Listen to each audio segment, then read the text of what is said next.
अस्सलाम वालेकुम भाई। 500 रुपए का पेट्रोल डाल दीजिएगा। 500 रुपए में तो सिर्फ 1 ही लीटर आएगा। मेरा मतलब ये काफी नहीं होगा आपके लिए। इतना महंगा है पेट्रोल?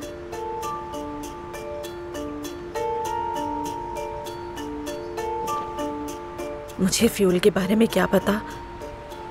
हाँ, मैं तो हमेशा ही कहती थी कि टैंक फुल कर दें। मुझे तो कीमतों का भी नहीं पता। मुझे ये भी नहीं पता कि ये पेट्रोल और कितना चलेगा। क्या करूं? फिर आप ऐसा करें कि 400 का डाल दें। 400 रुपए।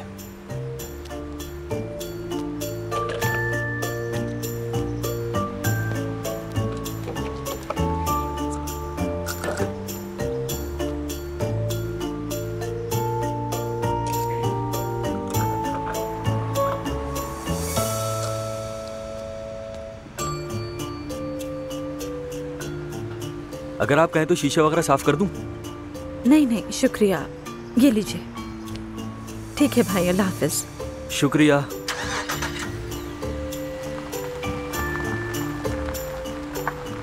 गाड़ी इतनी बड़ी रखी हुई और पेट्रोल के पैसे ही नहीं है। अजीब लोग। अरे यार, अब ये लाइट अब तक क्यों जल रही है?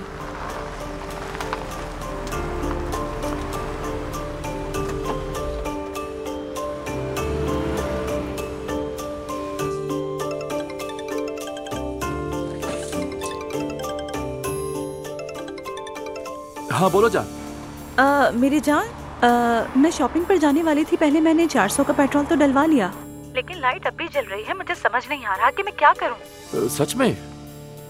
अच्छा, वो डैशबोर्ड पर किलोमीटर्स लिखा होता है, जरा वहाँ देखकर बताओ कि क्या लिखा आ रहा है। 55 लिखा आ रहा है। ठीक है, फिर उसकी परवाह मत करो। 55 है ना, कम से कम 100 किलोमीटर तक तो चलेगा। तुम्हें यकीन है? मेरी जान, मुझे यकीन है। मेरी जिंदगी ऐसे ही गुजरी है, फिक्र मत करो। पक्की बात है? मैं रास्ते में फंसूंगी तो नहीं? हाँ हाँ बिल्कुल, जो मैं कह रहा हूँ वैसा ही होगा। ठीक है जान, फिर मुलाकात होती है। ख्याल रखना। मुझ पर भरोसा कर लो। ओके मेरी जान। जवेरिया बहुत प्यारी है, अल्लाह सलामत रखे। शुक्रिया। तुम्हारे शौहर को अभी तक पता नहीं चला कि तुम तलाक लेने का सोच रही हो? उसे नहीं पता और ना ही पता चलेगा। बिस्मा साहिबा, अब आप मुझे बताएं कि आगे क्या करना होगा। तुमने कहा था कि मेंटल हेल्थ का सर्टिफिकेट अप्लाई किया है। उसके रिजल्ट के लिए कितना वक्त दिया है उन्होंने? जी, अगर मैं टेस्ट पास कर लूं तो 1 महीने में सर्टिफिकेट मिलेगा। और जैसा कि आप जानती हैं, अजलान के पास आर्जी किफालत है, लेकिन आप मुझे इस बात की यकीन दहानी कराएं कि सर्टिफिकेट के बाद उसकी किफालत खत्म हो जाएगी। अदालत मेरी बेटी मुकम्मल तौर पर मुझे दे देगी। ये सब कुछ इतना आसान नहीं होता दुआ। क्या मतलब? कैसे आसान नहीं होता? एक नौमौलूद बच्ची को माँ से अलग करना तो बहुत आसान था, वो तो बिल्कुल मुश्किल नहीं था। और क्या करना बाकी है मेरे लिए अब? तुमने उस घर में वापस जाकर अपने सारे मौके ज़ाया कर दिए। अब हमें दोबारा शुरू करना पड़ेगा, बिल्कुल इब्तिदा से। इब्तिदा से क्या मतलब? तुम उसके निकाह में नहीं हो। घर को छोड़ने वाली और तलाक चाहने वाली तुम थी, फिर वापस भी आ गई। अब बगैर निकाह के रह रही हो। इसका मतलब और भी मसाइल हैं। हाँ बिल्कुल दुआ, और इसीलिए तुम्हें नया आगाज चाहिए।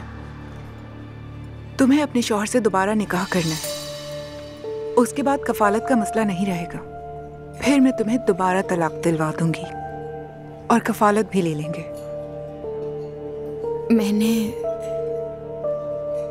मैंने उससे दोबारा निकाह करने के बारे में नहीं सोचा। हालांकि अजलान और उसके घर वालों ने कई बार जिक्र किया है मुझसे, लेकिन मैंने गौर नहीं किया। अब कहें तो फौरन मान लेना। तुम उससे निकाह कर लो और फिर 1 महीने बाद हम फिर मिलते हैं।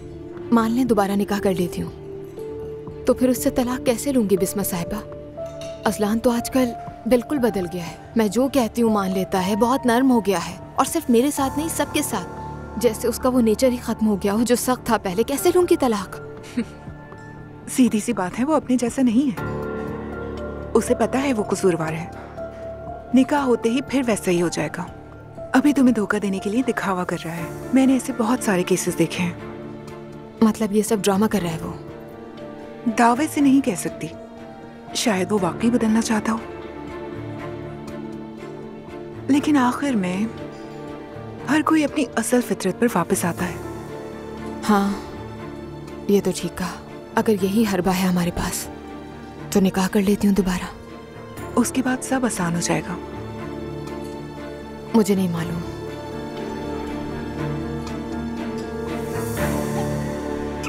लैला, जहमत करने की जरूरत नहीं थी। अरे मेरी भाभी, कैसी जहमत भला। नायला मेरी जान, अल्लाह तुम्हें हमेशा खुश रखे, तुम दोनों को सलामत रखे। आमीन आमीन। इसके आसाब कमजोर हो गए हैं। हाय भाभी, किसी आसेब का असर तो नहीं हो गया? अल्लाह ऐसा ना करे। क्या कह रही हो लैला? इस हालत में इन दिनों में अक्सर ऐसा हो जाता है। अल्लाह ना करे। अल्लाह हमेशा हमें ऐसी आफात से महफूज रखे। आमीन आमीन। बस हमें दुआ करती रहनी चाहिए। ठीक कहा। अच्छा, आप मेरी बात सुने। हम दोनों ये पढ़ लेते हैं। ठीक है लैला। चले वहाँ करीब चले जाते हैं। बिस्मिल्लाहिर्रहमानिर्रहीम।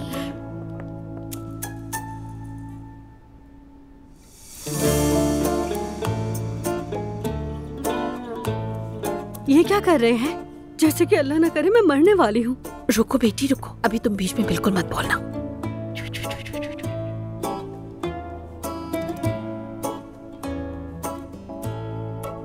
बच्चे के लिए भी दुआ करो। ठीक है।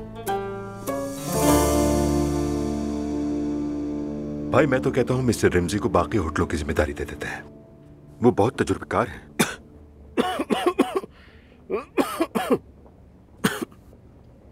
क्या हुआ, तुम्हें जुकाम हो रहा है? कोई जोशांदा वगैरह लिया तुमने? सुबह मैं स्विमिंग करने चला गया था, शायद इसीलिए जुकाम हो गया। क्या आदमी हो यार उमर, तुम मजाक करते हो। नहीं भाई, वाकई मैं संजीदा हूँ। मैं दोस्तों के साथ समंदर में नहाया, बहुत अच्छा लगा। समंदर में? नवंबर के इस महीने में? उमर, इस सर्द मौसम में इस्तांबुल के समंदर में तुम कितनी बार गए हो अपनी पूरी जिंदगी में? भाई पहली बार आजमाया। हाँ थोड़ा ठंडा था, बहुत ठंडा बल्कि, लेकिन अच्छा लगा। आदमी को मजबूत कर देता है। और शुमाली मुल्कों में लोग रोज सुबह ठंडे समंदर में नहाते हैं। शुमाली मुल्कों में? भला कौन है वो दोस्त? चंद लोग हैं बस, एक ग्रुप है। रोज सुबह साहिल पर इकट्ठे होते हैं और मिलकर नहाते हैं, फिर अपने काम पर चले जाते हैं। बस यही रूटीन है उनका। चलो ठीक है।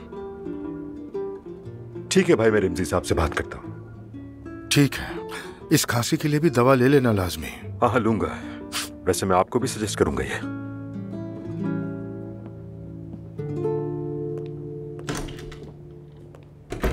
ला हौला वला कुव्वता। यूसुफ को अंदर भेजना जरा।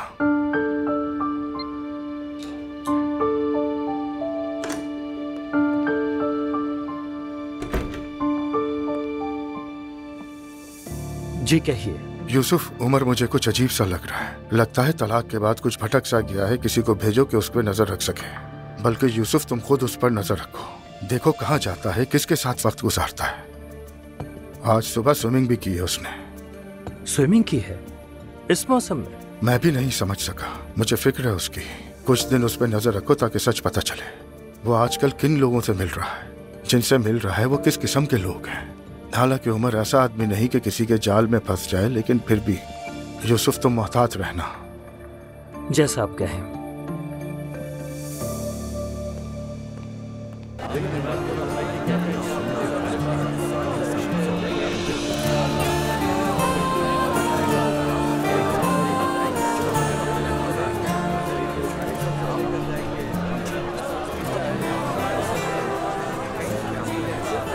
यहाँ भी चीजें इतनी सस्ती नहीं लग रही।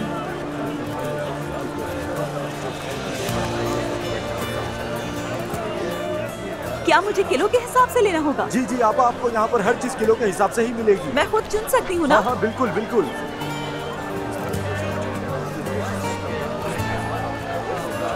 मुझे ये बैंगन जरा नर्म लग रहे हैं। एक काम करें, आप 1 किलो तोल दें इसे।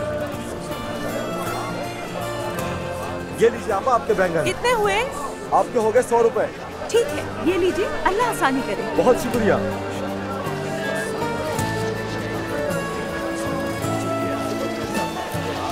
क्या मुझे एक और थैला मिल सकता है? मैं सेब भी लूंगी।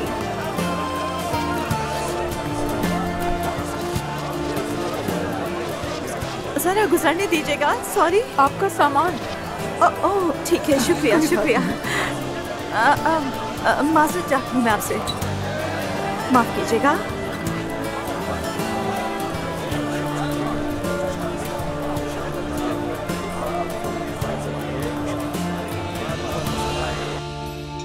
मैं वाकई आपकी बहुत शुक्रगुजार हूँ। ये शो हम आपके बगैर कभी नहीं कर पाते।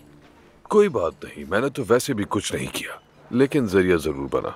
एक बात कहूँ, आप वाकई बहुत प्रोफेशनल हैं। आप वाकई सच कह रहे हैं? अरे मैं तो बिल्कुल ऐसा नहीं सोचती। अगर सच कहूँ तो मैं तो अपनी एडिटिंग भी नहीं देख पाती। मेरा मतलब जाहिर है मैं इस शोबे में ज्यादा नहीं हूँ, लेकिन किसी थर्ड पर्सन के पॉइंट ऑफ व्यू से देखा जाए तो जैसे आप काफी बरसों से इस काम को अंजाम दे रही हैं। मुझे बहुत खुशी हुई, आपने मेरा हौसला बढ़ाया है। वैसे आप भी कभी शो में आ सकते हैं मेरे। मेरा वादा है, मैं जरूर आऊंगा इंशाल्लाह। देखिए, मैं इस टॉपिक पर बात तो नहीं करना चाहता, लेकिन आपकी कोर्ट की हियरिंग कैसी रही, क्या हुआ, मैं जानना चाहता हूँ। जी, एक ही समात में खत्म हो गया। ये वाकई अजीब बात है। मैं तुमसे पहले उमर को जानता था, और वजह ये थी कि मैंने उसके साथ इतनी कुर्बत क्यों महसूस की। वो आपसे उसकी मोहब्बत और वाबस्तगी थी। अगर वो मुझसे सच में मोहब्बत करता तो ये ना कहता मुझे किसी और से मोहब्बत हो गई। क्या मतलब है कि किसी और से? उसने आपको नहीं बताया? नहीं। हैरत की बात है, मतलब उसने मेरे अलावा किसी और से ये बात शेयर ही नहीं की। आप कह रही हैं कि उमर की जिंदगी में कोई और औरत है? हाँ, वो किसी और से मोहब्बत कर बैठा है। कहा कि वो मुझे धोखा नहीं देना चाहता, तो बस इसीलिए। मैं वाकई बहुत हैरान हूँ। हैरान तो वैसे मैं भी रह गई थी। मुझे तो लगा वो मजाक कर रहा है, लेकिन मामला वाकई संजीदा था। मेरा ख्याल है ये फैसला आपके लिए बेहतर था। ये नहीं भी मैं नहीं जानता ज़ैनब, कभी कभी अल्लाह हमारी जिंदगियों में कुछ लोगों को भेजता है। वो दरअसल एक खुदाई मंसूबे का हिस्सा होते हैं। हम उसे समझ नहीं पाते हैं, मगर वो हमेशा किसी मकसद के तहत आते हैं। या तो हमें कुछ सिखाने के लिए, या हमें किसी राह पर डालने के लिए, या हमें उस राह से हटाने के लिए, या फिर हमारी जिंदगी में कुछ नए लोग लाने के लिए। अपने हिस्से का सोचती हूँ। ये तुम्हें अभी मालूम नहीं होगा, लेकिन बहुत जल्द तुम समझ जाओगी। अगर मैं समझ जाऊंगी तो गनीमत होगा, शायद दिल का बोझ हल्का हो। हमारे रब की तरफ से ये शऊर हर किसी को नसीब नहीं होता, लेकिन अगर आप वाकई जानना चाहती हैं तो एक वक्त ऐसा भी आएगा कि आप समझ जाएंगी ज़ैनब साहिबा। आपसे बात करके तो नया सबक मिलता है मुझे। मैं तो वही कहता हूँ जो मेरे दिल में आता है, और कुछ नहीं। मेरा मतलब है कि जब आदमी ऐसे शख्स से बात करता है जो जिंदगी को मुख्तलिफ जाविये से देखता हो, तो उसके जहन में नया दरीचा खुलता है। खैर, हमेशा आप तो मेरे बारे में बात करते हैं। आपने मुझे थेरेपी दी है, लेकिन कभी अपने बारे में मुझे कुछ नहीं बताया। आपकी जिंदगी में कोई और है क्या? अरे नहीं, असल में एक थी, मगर बाद में पता चला कि वो शादीशुदा है और सब कुछ खत्म हो गया। ऐसी सूरत में पीछे हट जाना बहुत हौसले की बात है। वैसे ये हर किसी के बस की बात नहीं। खुद ही खुश हुआ और खुद ही रुक गया। बताए सही किया ना मैंने? ना किसी को दुख पहुंचाया, ना किसी को परेशान किया, बस अपने दिल को खामोश और पुरसुकून रखा।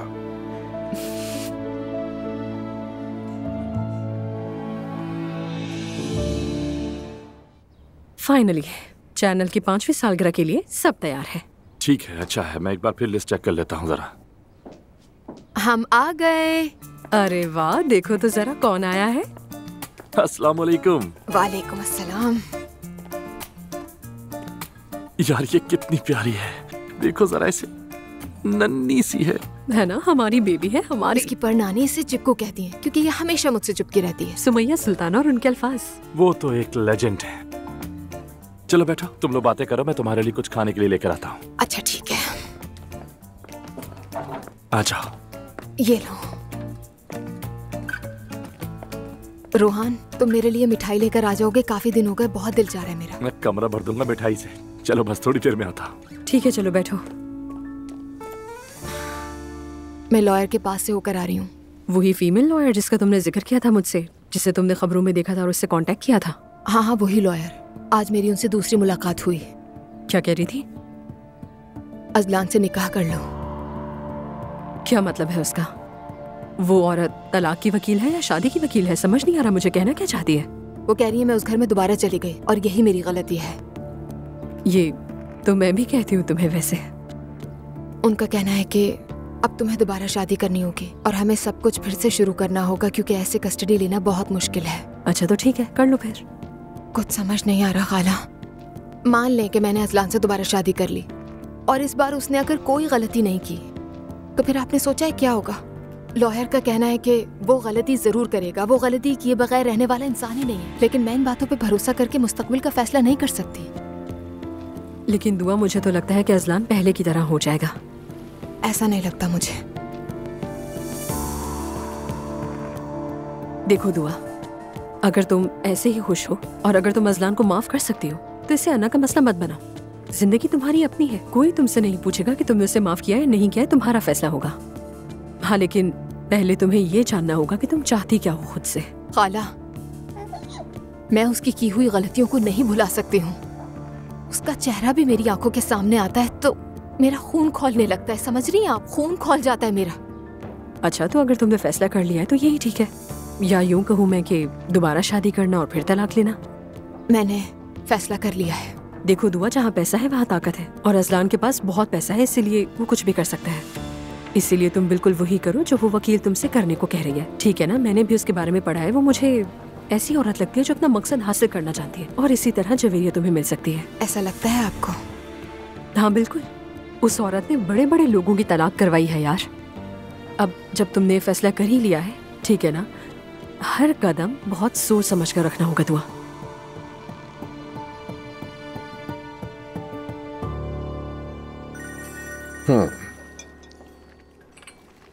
हाँ कहो बेटी। बाबा, क्या आप फ्री हैं? हाँ बेटा, फ्री हूँ। जिमल का फोन आया था अभी, कहने लगी कि मैं रात को घर आएगा तो पार्टी करने का इरादा है।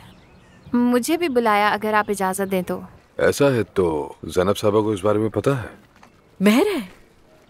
क्या आप उनके साथ बैठे हैं अभी? हाँ हाँ, हम कॉफी पी रहे हैं। मुझे पता है महर, जिमल ने मुझे बताया था। हम तुम्हारा आज रात को इंतजार करेंगे। ठीक है बेटा, तो फिर जा सकती हो, मगर आदम भाई से कहना कि गाड़ी वो चलाए। ठीक है बेटा? ठीक है, बहुत शुक्रिया।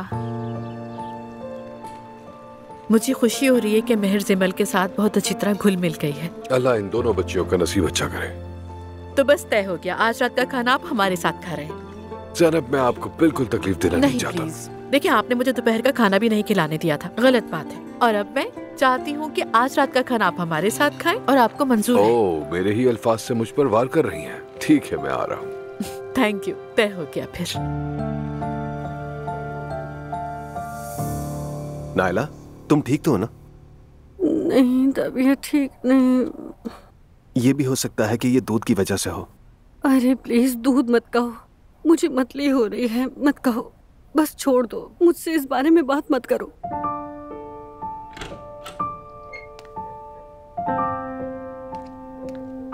नायला बेटी, कैसी हो तुम? अम्मी, इसकी तबीयत ठीक नहीं, मतली महसूस कर रही है। क्योंकि इसने अभी तक कुछ खाया ही नहीं है।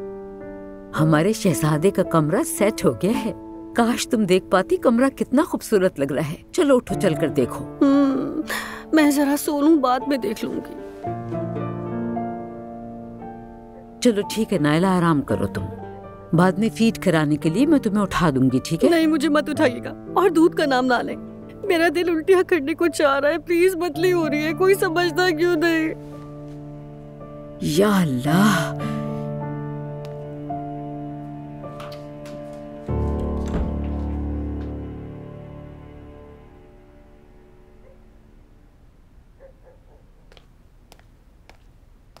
हाय अब्दुल्ला साहब, नायला ने तो तंग करके रख दिया है मुझे।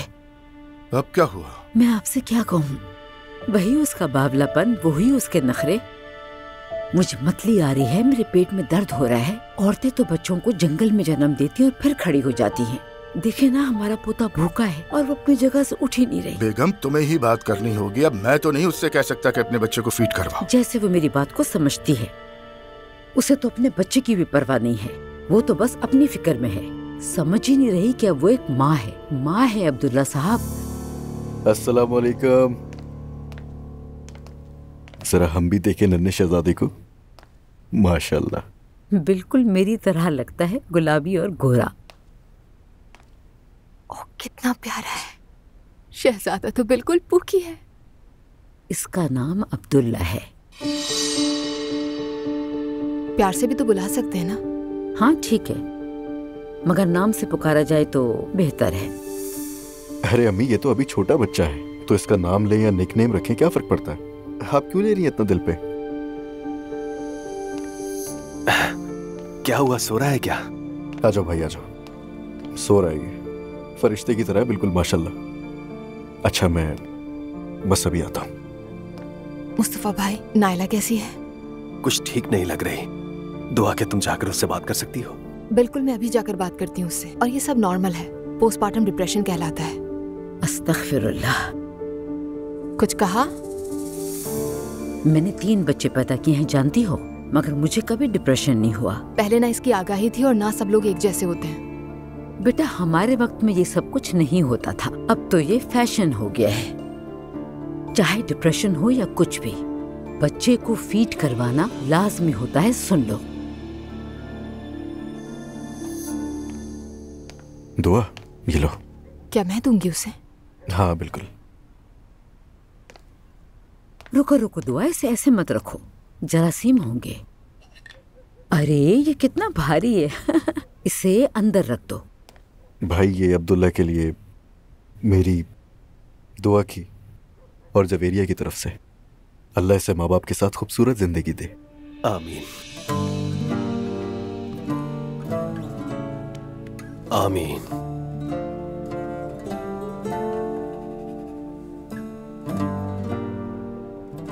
भाई, ये सोना तो बहुत ही ज्यादा है। मेरे भतीजे के लिए तो बहुत कम है, बस इसके वजन के जितना है। इस बारे में अगर नाला को पता होता तो वो बच्चे का 5 किलोग्राम वजन होने का इंतजार करती। हमें मशरूम भी चाहिए होंगे ना? बिल्कुल, एक काम करते हैं, हम ये सॉसेजेस मंगवा लेते हैं। वो भी शामिल कर लेती हूँ मैं। अरे मेरी बात सुने, बिला वजह बाहर से पिज्जा मंगवाने की क्या जरूरत है आपको? मैं घर पर ही इतने मजे का पिज्जा बना दूंगी।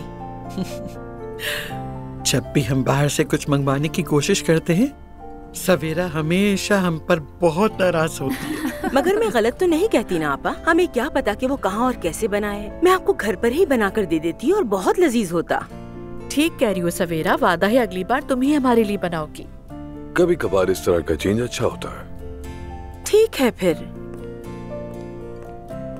हाँ तो बच्चियों, क्या ऑर्डर कर रहे हैं? क्या मिक्स भी शामिल कर लें इसमें? देखें, हमने इसमें सब कुछ शामिल कर दिया है। ठीक है। हाँ, शायद ये मैदे ही होगा। बैठो, मैं देखती हूँ। ठीक है। देखा आपने? देखा मैंने। मैडम, तुमने तो मेरा नाम ही बदल दिया। तलाक क्या हुई, दोबारा मैडम पर आ गए? नहीं, इसका उससे कोई ताल्लुक नहीं, बस आदत है। इधर आओ।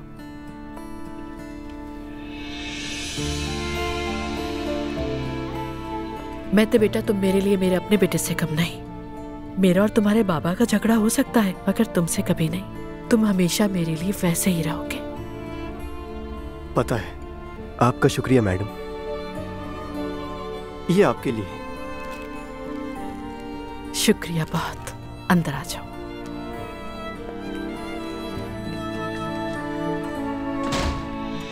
तुम जानते हो, मैं हमेशा तुम्हारे साथ हूँ, तुम्हारी हिमायत करती हूँ, लेकिन ये फैसला कितना दुरुस्त है, ये बहस तो चलती रहेगी। यकीन करो, ये इससे बेहतर है कि जिस औरत से मैं मोहब्बत करता हूँ वो मेरी हालत पर तरस खाए। सोचो जरा, अगर मैं किसी दिन मफलूज हो गया तो क्या होगा? ज़ैनब तबाह हो जाएगी। मैं बोझ बनकर उसके साथ सारी जिंदगी नहीं गुजार सकता। मैं ये नहीं कर सकता। अल्लाह ना करे। चलो मान लो कि तुम वाकई मर गए, फिर तो सब कुछ सामने आ ही जाएगा। ये अलग बात है कि शौहर मर गया, और ये अलग बात है कि मेरा शौहर किसी और से मोहब्बत करता था और मर गया। ज़ैनब कोई बेवकूफ औरत नहीं है उमर। मतलब अगर ये मेरे साथ होता तो मैं फौरन ही समझ जाती, और मैं उस मर्द से बहुत नाराज होती। क्यों नाराज होती तुम? सोचती कभी उसने मुझे चाहा ही नहीं। हमने वादा किया था खुशी और गम दोनों में साथ रहने का, तो मैं ये कहती कि ये आदमी मुझे अपने बुरे दिन में अपने साथ ही नहीं चाहता। चलो ठीक है, बाकी सब भूल जाओ। लेकिन उमर, तुम अपनी फैमिली को सच आखिर क्यों नहीं बता रहे? जोया, मैं अपनी फैमिली से बहुत मोहब्बत करता हूँ और जानता हूँ कि वो भी मुझसे मोहब्बत करते हैं। देखो, मैते के पास सहारे के लिए उसकी माँ है, मेरे भाई के अपने बच्चे और अपनी फैमिली है। मैं उनकी तरजीह बिल्कुल नहीं हूं। जिंदगी किसी न किसी तरह चलती रहती है। मुझे ही अपने जुड़वा भाई की मौत से मालूम हुआ। जब वो मरा तो जिंदगी हमारे लिए थम गई थी, लेकिन फिर हम सब आदी हो गए। इंसान तो हर चीज का आदी हो जाता है, बदकिस्मती से। वैसे स्वीट हार्ट, आलू और पास्ता का तो वाकई कितना निराला कॉम्बिनेशन है। मैं गोश्त नहीं खरीद सकी। चलो कोई बात नहीं है।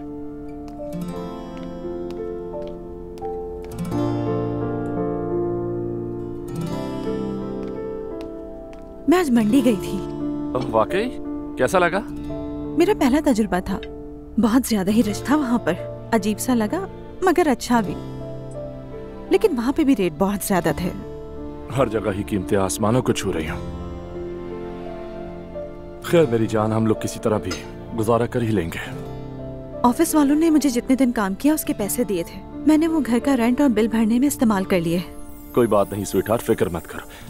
मैंने दोबारा काम शुरू कर दिया है और अलिफ से बात भी हुई है। इंशाल्लाह वो मुझे कुछ ना कुछ एडवांस दे देगी, और जब तुम भी दोबारा काम शुरू करोगी तो सब ठीक हो जाएगा। हाँ सही कहा। मैं भी फौरन से काम ढूंढना शुरू करती हूँ। अल्लाह करे दोबारा ना निकाले बस। नहीं निकालेंगे, बाबा ने मुझसे वादा किया है। हम गरीब सही, लेकिन खुश रहकर गुजारा कर ही लेंगे।